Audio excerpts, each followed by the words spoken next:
Students, ये आपकी जो डिक्टेशन है, हम कैलाश चंद्रा की जो डिक्टेशन है उसको स्टार्ट कर रहे हैं ट्रांसक्रिप्शन नंबर 441 से, जो हमारी इंस्टीट्यूट की कॉमन मैगजीन है।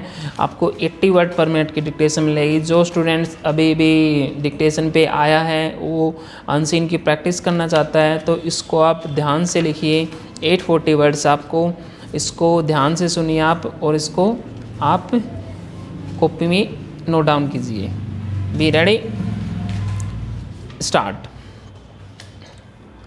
Sir, I rise to make a statement on the recent visit of the Foreign Secretary to the USA and other related issues which have been raised during 0 hour in the past few days.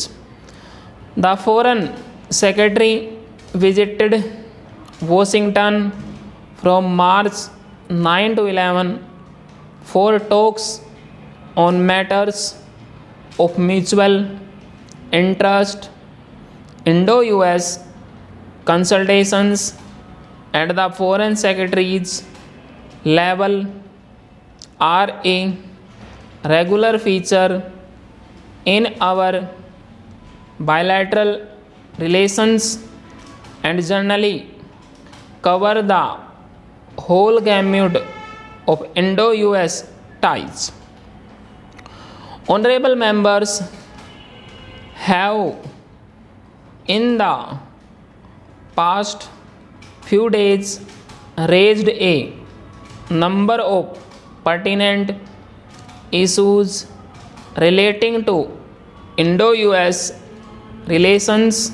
Stop.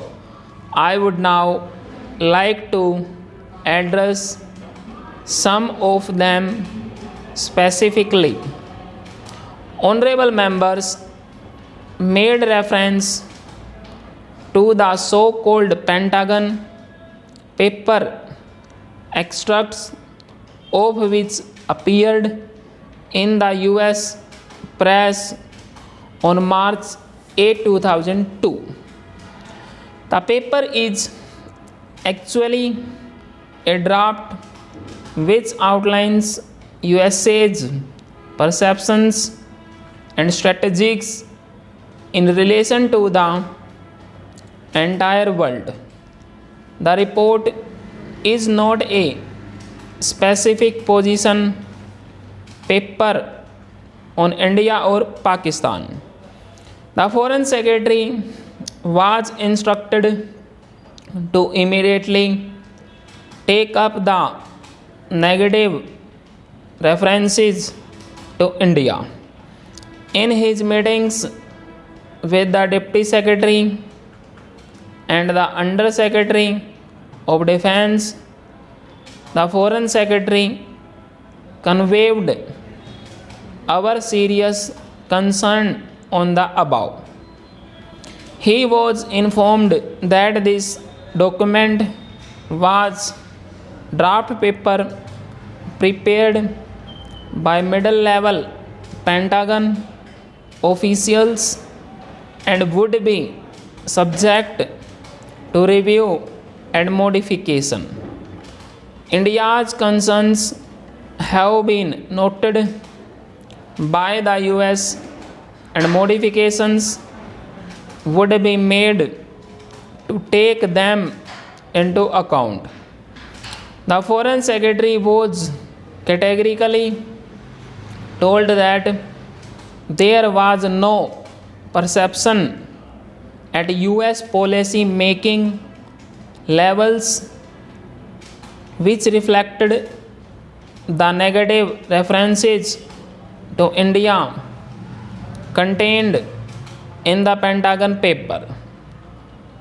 Officials of both the State Department and the National Security Council with whom the Foreign Secretary raised India's concerns informed him that the paper does not reflect the position of the US on various issues dealt with and that it is subject to further review. On the reported Pentagon advocacy for a continued substantial US military relationship with Pakistan, the Foreign Secretary strongly conveyed our views that while it was a bilateral matter between the United States and Pakistan, this would naturally have consequences in terms of Indian assessments and policy orientation. I would now like to take up the issue of India's position regarding non-proliferation treaty. There have been some misleading reports that have appeared in the press that India would sign the NPT. I would like to make a clear distinction between India's position on the NPT and her position in nuclear non-proliferation. India has always been against the proliferation of nuclear weapons, and her record in this regard is second to none. Speaking at the Security Council on January 31st, 2002, the Prime Minister had set out India's views in this regard. He recalled the action plan for disarmament put forward at the third special session on disarmament in 1998 by the late Prime Minister Rajiv Gandhi, which sought to eliminate all weapons of mass destruction in stages, eventually leading to a nuclear weapon free and non-violent world. The Prime Minister, in fact, at the meeting which I mentioned, advocated advancing this time frame to the year 2000. The House is aware that on the issue of signing the NPT, India has been under pressure for several years past, including pressure from the erstwhile Soviet Union. We have consistently taken a principled stand to the effect that while the treaty is discriminatory, what is needed is total and complete nuclear disarmament brought about by balanced, simultaneous, comprehensive, and time-bound measures on the lines advocated by India's action plan presented at the third special session of the UN on disarmament in 1998. The copies of this plan, sir, are available in the Parliament Library. As the House is aware, at that point of time, it was also laid on the table. The Prime Minister has elaborated India's stand on all occasions when the matter was raised, both in multilateral meetings and bilateral talks.